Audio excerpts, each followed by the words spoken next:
terbuka kepada yang terhormat 1. Presiden RI Haji Insinyur Joko Widodo.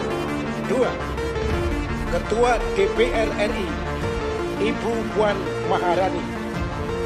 3. Panglima TNI Jenderal Hadi Cahyanto. 4. Kapolri Jenderal Sigit Lestio Prabowo. 5. Ketua Komnas HAM RI. Assalamualaikum warahmatullahi wabarakatuh. Tanpa mengurangi rasa hormat, izinkan saya Sugeng Waras menyampaikan hal-hal sebagai berikut. 1. Sebagai warga negara Indonesia, saya menyampaikan salam hormat dan salut atas beberapa prestasi yang telah Bapak capai untuk kepentingan rakyat dan NKRI. 2. Sebagai warga negara Indonesia, berdasarkan apa yang saya lihat, yang saya dengar, dan yang saya rasakan, ada keprihatinan saya tentang gonjang-ganjing, ketidakadilan, rapuhnya penegakan hukum, arogansi dan kesewenang-wenangan penguasa, kemerosotan ekonomi, menggunungnya hutang, penyalahgunaan wewenang, korupsi merajalela, dan yang lebih mengerikan, campur tangannya orang asing Cina dalam pengelolaan sumber daya alam dan wilayah yang nyaris membuat TNI Polri hanya sebagai garda terdepan dan benteng terakhir rejim yang tidak mengutamakan kepentingan negara.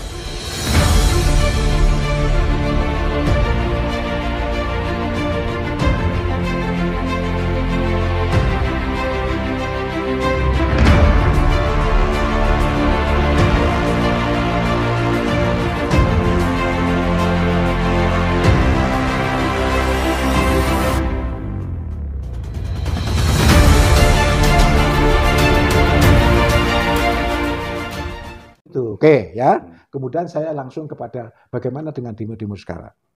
Kita bisa melihat, bisa merasakan, bisa mendengar.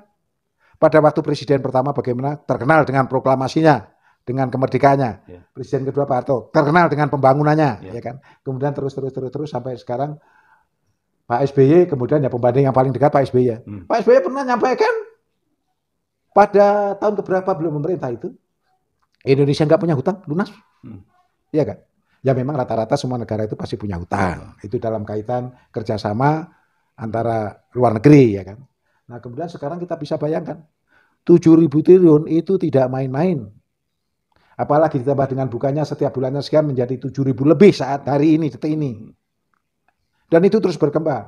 Di sisi lain negara-negara yang investor yang tadinya mendukung ada yang berpikir seperti Jepang atau malah akhirnya tidak keluar dan sebagainya, kan begitu. Jadi intinya kita gawat memang, gawat, bukan sepele ini. Hutang kalau nggak dibayar dia minta ganti yang lain, entah kekuasaan, entah wilayah, itu pasti nggak bisa. Atau tenaga kerja mereka dikirim. Dan kita melihat kadang-kadang aku, contohnya kereta cepat Jakarta Bandung, itu kan pemikirannya supaya punya ide bagus dan lebih cepat. Dulu kereta cepat sebelum dibangun itu 3,5 jam nyampe Jakarta Bandung itu. Ya. Kemudian ada lagi yang dipercepat, ada yang katakanlah 2,5 jam. Bisa 1 jam. Nah sekarang kalau kereta cepat itu katakanlah bisa 1 jam atau nggak sampai kurang sedikit lah ya. Apa bedanya? Dibandingkan dengan biaya yang besar, padahal biaya itu bisa dimanfaatkan dengan proyek-proyek lain. Jadi kasarannya itu terus ditambah lagi pembangunan Kertajati itu. Mubazir itu nggak pernah ada orangnya. Dan biaya lebih mahal yang dirasakan oleh penumpang, tambah-tambah lagi IKN, ya kan? Udah jelas hutang banyak, kita dalam rumah tangga kecil. Kalau bisa beli-beli tapi uang hutangan apalagi rentenir, apa jadinya? Nggak ada ketenangan itu. Salah satu solusi adalah menekan kepada rakyat, menaikkan pajak, menaikkan harga-harga sumber bahan pokok, terus lain-lain, terus aturan-aturan, ya akhirnya merembet kepada kemarin yang kita rasakan. Namanya awal-awal pandemi. Awal-awal pandemi.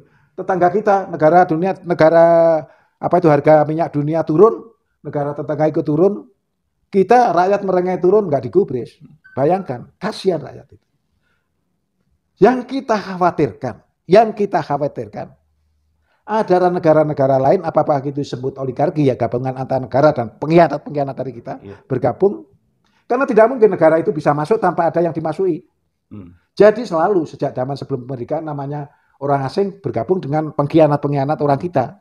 Sampai sekarang terjadi. Karena sekarang masih berkuasa, masih bisa ketawa lah. Tapi saya yakin bahwa Allah itu maha tahu, maha adil, akan dapat keadilan. Dia kan nggak tahu besok atau lusa akan mati. Nah, kalau sudah mati dan nggak akan adil, barang yang didapat dengan halal, Tuhan itu maha adil, maha kuasa. Itu akan nemu batunya semua. Jadi bolehlah sekarang ketawa-tawa, tapi saya yakin nanti ada saatnya dia menangis. Syukur-syukur nggak lama lagi. Karena apa? Amin. Kedoliman atau itu semua itu rakyat merasakan.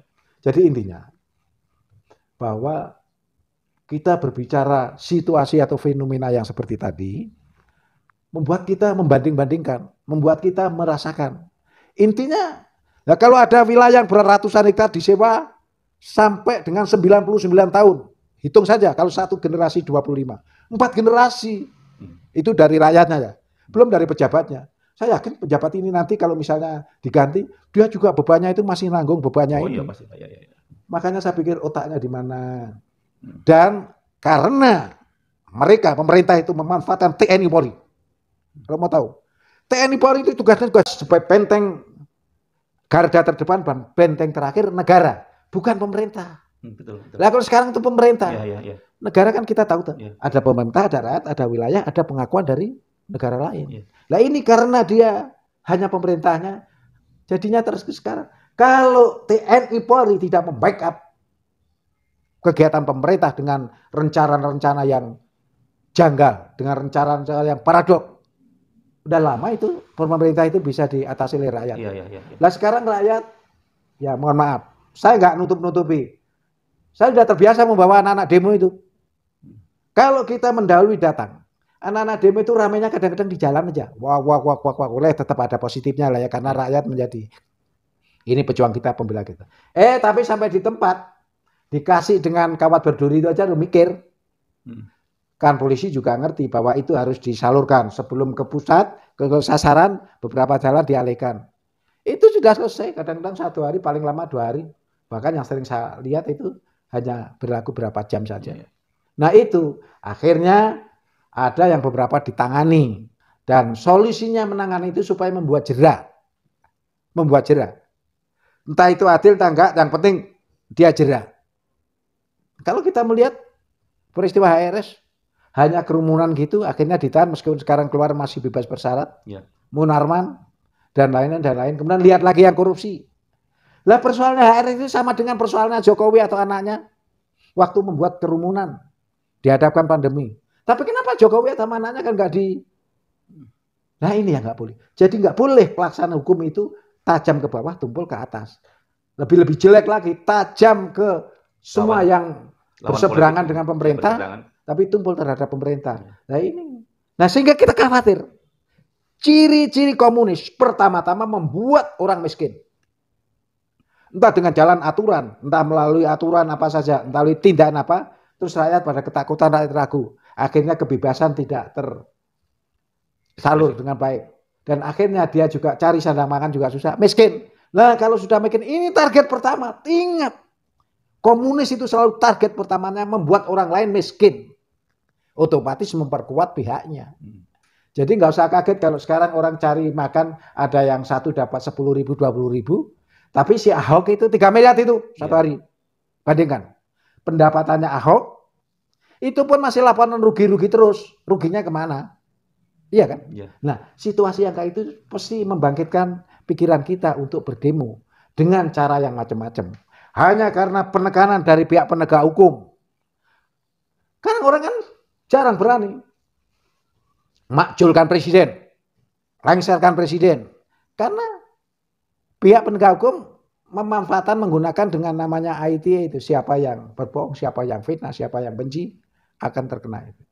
Padahal sebenarnya pemajuan presiden itu sah. Iya, iya. Ada hukumnya, sah. Jadi kita mengatakan majukan presiden, lengserkan presiden, itu sah. Iya. Bukan menghina. Asal yang bilang tadi mempunyai data, fakta, dia pantas untuk dilengserkan. Ya memang ternyata janji-janji itu ada berapa deretan nomor janji-janji yang tidak dipenuhi. Makanya ini yang kemarin ada kesempatan PPAD juga janji mau naikkan ini. Selama 7 tahun di bawah Jokowi, gaji purnawirawan itu nggak pernah naik. Malah dikatakan bahwa orang pensiun itu hanya membebani negara. Loh, ini fakta. Fakta. Bukan saya ngucah omong kosong, bukan. Ya. Jadi kaitannya dengan demo, saya memahami, saya ulangi, memahami kenapa rakyat itu demo. Saya juga memahami kenapa tidak sama-sama satu kata, misalnya majukan presiden.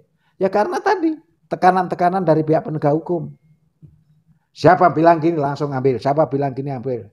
Ada ulama begini ambil, ada itu kan. Sebenarnya secara prosedur hukum ada aturannya, Jadi secara rezim ini sepertinya menyengaja ya Pak, menyengaja supaya rakyat ini tidak bisa mengkoreksi kepada pemimpinnya seperti itu. Bisa dikatakan begitu sih, bisa. Ya tidak 100% benar ya, tapi sangat mungkin, sangat mungkin. Sangat mungkin itu belum terjadi ya, sangat mungkin. Ya karena kalau kita lihat itu misalnya Habib Bahar Smith.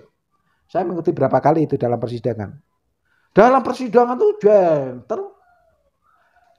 Namanya penuntut umum, apakah dia juga dari kiai atau dari orang lain, itu ternyata masih meragukan. Salah satu contoh ya, ada kiai dari Garut menyampaikan bla bla bla bla bla bla. Terus ditanya sama Habib, Anda ahli hukum? Bukan. Anda apa? Saya seorang kiai. Tapi kenapa Anda bisa bicara soal ayat, soal pasal, soal junto? Dari mana? Di BAP ini, dibaca HP begitu. Ya kan kita udah di setting lah istilahnya. Setting, diarahkan Pak Polisi begini. Nah ini.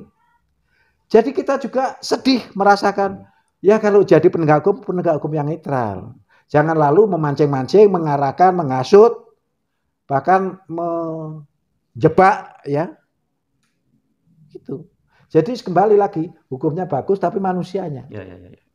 Sehingga keadaannya seperti tahu-tahu kemarin diputuskan 5 tahun penjara. Nah gitu kan. Ya? Putusan, tapi itu terus kemarin terakhir masih ada pledoi yang intinya dengan latar belakang ini itu bla bla bla bla bla mau ditinjau kembali. Belum saya melihat persidangan itu selalu. Saya itu mantan dosen ya. Jadi memimpin diskusi, kita sebagai moderator tuh tahu pihak ini nyampaikan ini, Pak ini membantah ini, sehingga kita bisa menilai, oh ini yang benar. Ini enggak. Jelas dari tim hukumnya HBS atau dari HBS sendiri dibandingkan dengan tim pelapor JPU termasuk ini. Jauh. Saya makanya gembira. Oke, menang bis. Tapi faktanya dihukum 5 tahun. Lah ini kan ecek-ecek namanya. Hakim dan jaksa itu yang bisa dikejar. Ada mungkin nggak ini ada pesanan-pesanan Pak dari atasan atau lah itu bisa jadi. Sangat mungkin kita beberapa tebakan. Ya. Mungkin dia sudah gariskan siapa masalah dengan ini. Apa ini, oke bikin sekian tahun, bisa saja. Namanya kalau sudah, itulah makanya saya bilang, kalau semuanya mengedepankan kekuasaan, kasihan. Iya. Mana benar, mana salah, yang menang adalah penguasa. Yang dikorbankan adalah rakyat ya Pak? Iya. Makanya kalau kita menyimak, kita jujur saja, persatuan dan kesatuan kita terjebrembab. Iya. Ya itu, jadi makanya saya ulangi, bagaimana komentar saya tentang adanya ini. Wajar, mereka punya hak, ya kan? Hanya kenapa nggak berani misalnya langsung masuk ke presiden karena ya tekanan-tekanan dari penegak hukum, dari pengalaman-pengalaman orang yang dibuat jera, gitu. Ya, baik. Ya terima kasih sahabat sekalian, sampai di sini saja. Kita akan bertemu di kesempatan yang lain dengan topik yang lebih menarik. Terima kasih. Mohon kita senantiasa diberikan kesehatan sehingga kita bisa berjumpa kembali. Terima kasih. Assalamualaikum warahmatullahi wabarakatuh. Waalaikumsalam. Terima kasih.